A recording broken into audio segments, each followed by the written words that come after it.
Pat up to the front for an inspirational talk today, Planning a Miracle. You have to wait till I'm good to see if I'm good.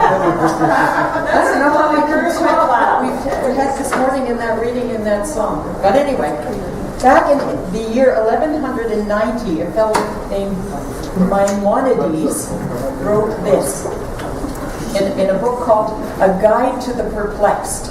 And what a topical title that still might be, Guide for the Perplexed. He said, "A miracle cannot prove what is impossible. It is useful only to confirm what is possible." Yeah. So usually we kind of think about a miracle as something that's impossible that happened. But no, a miracle can only confirm what is possible. My dictionary tells me that a miracle is a marvelous event exceeding the known powers of nature and therefore supposed to be due to the intervention of the deity or of some supernatural agency. So a miracle is something beyond the known powers of nature. Well, you know what? We and you thought know more about the powers of nature, right? So miracles just show up naturally for us. In fact, Ernest Holmes always said there's no such thing as a miracle. But anyway, we still call them. We see them more and more because we know higher powers of nature. Those things start to occur naturally in our lives. So I know you're all thinking that maybe I can stand up here and tell you that by just thinking about it, you can lose all that weight.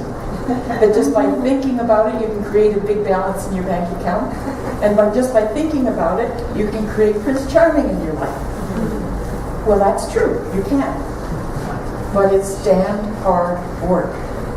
It's very hard work. So as difficult as dieting and exercise might be, thinking that weight off is actually harder work. As difficult as, working for 50 years in a career might be, it's actually more difficult to think abundance into your life. All those things. But it can be done. It can be done. I remember being in a workshop one day and the facilitator was going there about weight loss.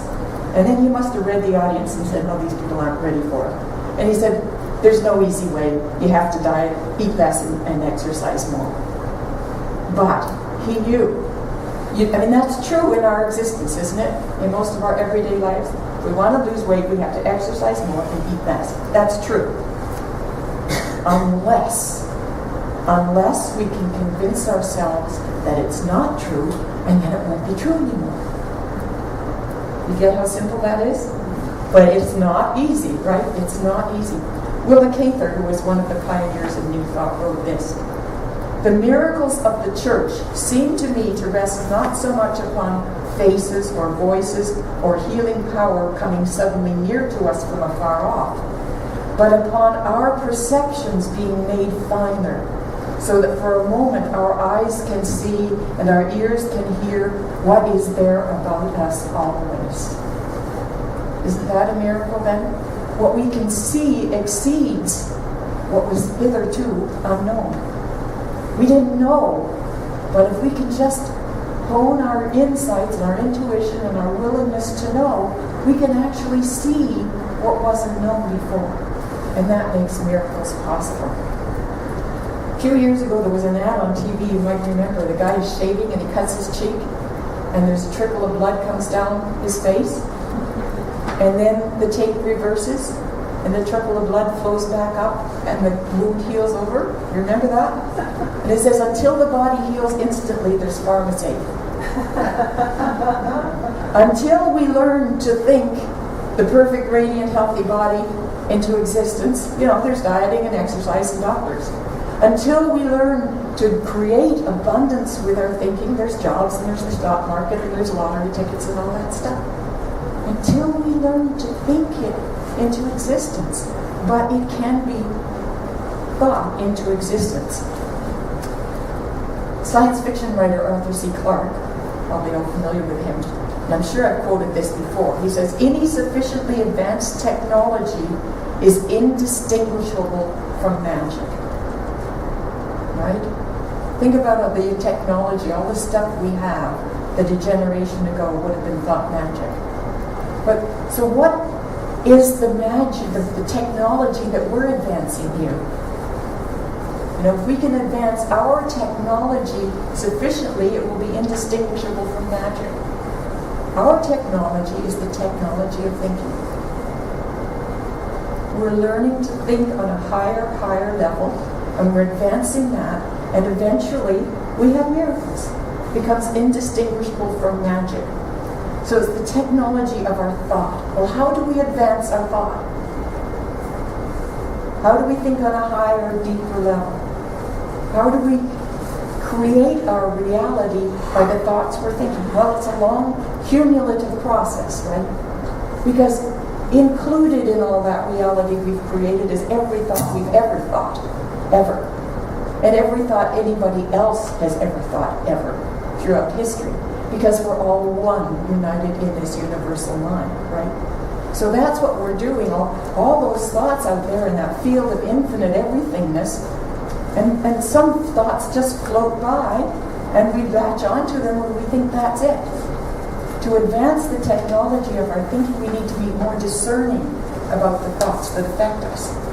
So it's about being focused like a laser beam on the thoughts we choose, instead of all the memories and all the opinions and all the judgments and all the knowledge and all the history and all the percentages and all the odds and all the scientific wisdom, all of that.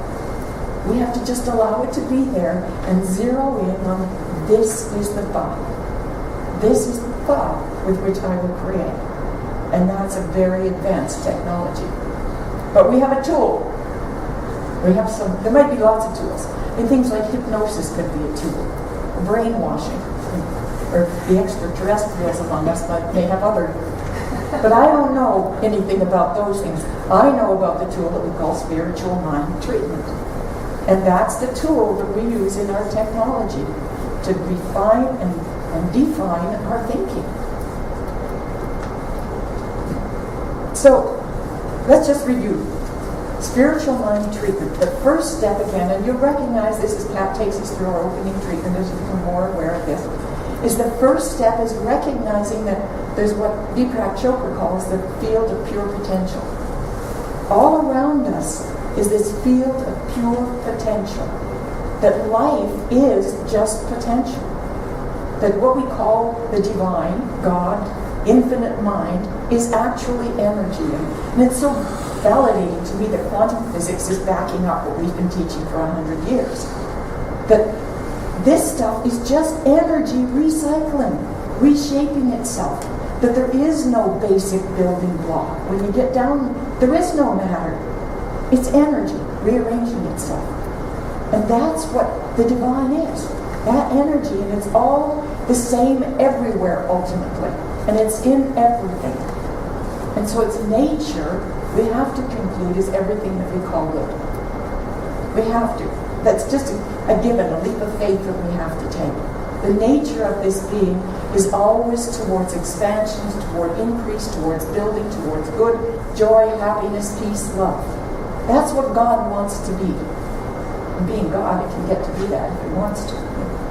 So our second step of our treatment is remembering that if all of this is everywhere, everything is interconnected infinitely, this huge web of energy, it has to be here. We can't get away from it. We wouldn't be without it, because that's what we are, springing from that field of pure potential. Therefore, our nature is the same as the nature of that divine being. And so our third step then is to recognize that because our nature is the same, and its nature is to create, therefore our nature is to create. That's what we do. And what's the tool by which we create? Thought. God thought us into existence. Infinite mind thought us into existence. In the beginning was the Word, right? We're spoken into existence. We speak all of our reality into existence. So the third step of our treatment is to consciously say. We can call this acceptance, we can call it choosing, we can call it declaration, we can call it ordering. Dr. Ken calls it commanding. Quite often, I command that the universe bring this into my existence. You know, with that kind of confidence. And then the fourth step is thanksgiving. You know, when you go to a restaurant and you say, I'll have bacon and eggs, thank you. And you say that thank you to the waitress with the sure knowledge that because you've asked for bacon and eggs are going to show up on your plate. Thank you.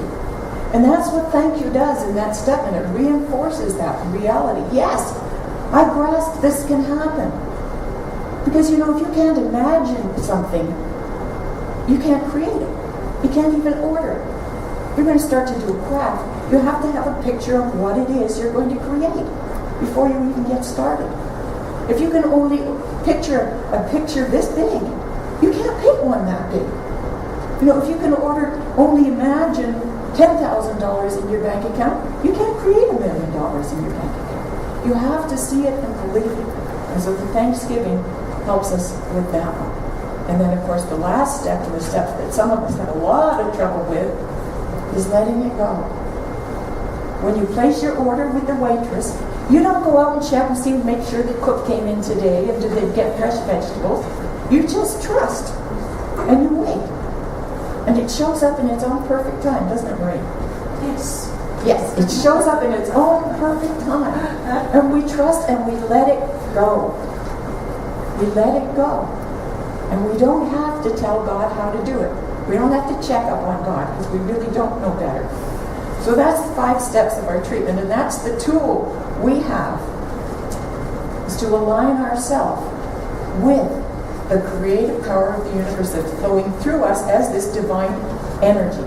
So miracles are nothing more than directed thought. Directed thought. Do you ever watch a kid who sits down at the piano for the first time? We all did it, right? Plunk, plunk, play a few notes, that sounds great. Play a few notes together. Ooh! Maybe somebody comes along and teaches you to play chopsticks. You proudly announce, I can play the piano, right? Well, a lot of us are thinking at that same level, you know, the chopsticks level. And then sometimes the big sister comes along and says, that's not playing the piano. You have to play the scales, and you have to play them right, and you have to play the notes in the right order. And the kid says, well, I'm not going to go to all that trouble. And that's what we do sometimes, you know. We try playing a scale once and we try meditating for a little bit. We try doing our affirmations. We try a spiritual mind treatment. Didn't turn out so good. So we hang out there in chopsticks. But if the kid practices and practices and practices the scales an hour every day for 20 years or whatever he did, pretty soon he's a master of Chopin, right? And that's what we need to do with our thinking technology. We gotta practice. And we can't just do it a time or two and expect, oh, there, I have created miracles. We practice with our daily affirmations over and over and over again so many times till eventually it sinks in and it becomes real. We get it. I am happy, rich, and good looking. I am beautiful. I am the most magnificent creature in the world. I am here for a purpose, and I do know my purpose, and I am living my purpose. We keep affirming those until we can believe it. You've heard the phrase, fake it till you make it? You do that. And do you take the time to practice thinking with reading different people's, different writers' books, and then sitting down in a pen and just free thinking, writing down what comes to you, journaling? Or do you get together with somebody else and say, hey, did you think about this book? What do you think? Or do you join in a class and get in discussion with other like-minded people? Those are all the tools, practices we have for advancing our thinking to a higher level so that it becomes a technology that's indistinguishable from magic. The thing is, once that child learns to play Chopin and wants to play Mozart or Bach, doesn't have to start all over again. You know, that skill transfers. So once we've learned and struggled and did what we needed to do to finally start creating miracles, then that's with us. We have the wisdom and the confidence and the tools, the technology to create miracles. So the second one's a lot easier than the first one, right? And then pretty soon they're all over the place. These little miracles, which are just more than we knew could happen, bringing the impossible into the realm of possibility. I may have said everything I was going to say all out of order. Yes, you can lose weight by thinking it off. And it might take more time than dieting it off. But as I say, as you practice and create more miracles, more and more they're going to come faster and faster. You're going to develop your skills and your tools. The first one is the hardest. Lemony Snicket. Anybody see that movie? Lemony Snicket said, miracles are like pimples, because the more you start looking for them, you find more than you ever dreamed you'd see. So, start looking for them. Start looking for them. Start seeing life through that filter of, oh my God, I didn't know that was possible. You know, gratitude too, and appreciation, that sense of walking out in the street and noticing the things instead of just walking by the beauty, you know, noticing those things and being grateful. Leslie D. Weatherhead, who wrote a couple hundred years ago, said, I would define a miracle as follows. A miracle is a law-abiding event by which God accomplishes his redemptive purposes through the release of energies which belong to a plane of being higher than any with which we are normally familiar. Not normally familiar, still there, we're just not normally familiar with them. And when we can come to that place where we're willing to let our thoughts rise up, come to a higher vibration, they become normally familiar with us. And it becomes part of our reality. And it becomes that technology that's indistinguishable from magic. Do me a favor and just become conscious of the palms of your hands, right there. And I don't know much about chakras and all that, but I understand that is a chakra. But as you just become conscious of it, can you feel a warmth there? And a real soft weight? And it's almost like there's this little ball of energy that you can flip from one hand. If you try it like this, maybe flip it back and forth from one hand to the other. You know, that's that energy. And it's all around and within us. And try it, I don't know, send your affirmations into that, your wish into that, your fondest dream into that energy, and let it go. You're all familiar probably with Goethe's famous quote about commitment. When we commit to something, providence moves too. A chain of natural events occurs which would normally not have happened. It's commitment. It's intention. It's putting our desires, uniting that with the energy of the universe that's everywhere. Every cell. According to Vedanta, there are only 2 symptoms of enlightenment. Just 2 indications that a transformation is taking place within you toward a higher consciousness. The first symptom is that you stop worrying. Isn't that nice? Things don't bother you anymore. Wow. Even that step's enough for me, all right? But okay, let's carry on to enlightenment. The second symptom is that you encounter more and more meaningful coincidences in your life. More and more synchronicities. And this accelerates to the point where you actually experience the miraculous. So we can train ourselves to experience miracles. And we can train ourselves to create miracles. And it's all about thinking, not remembering, not repeating, thinking. Again, Deepak Chopra says we think 50,000 thoughts a day, most of which is the same stuff we thought yesterday. Yeah, true. So open yourself to new thoughts without judgment. You know, some of them you may hang on to for a while, some of you might just let them drift through. But when we open ourselves to new thoughts, new suggestions from other people, from other books, you know, we rise up. And that's why we're here, isn't it? So thank you for being here today. Thank you for creating miracles with me. I love you. Namaste.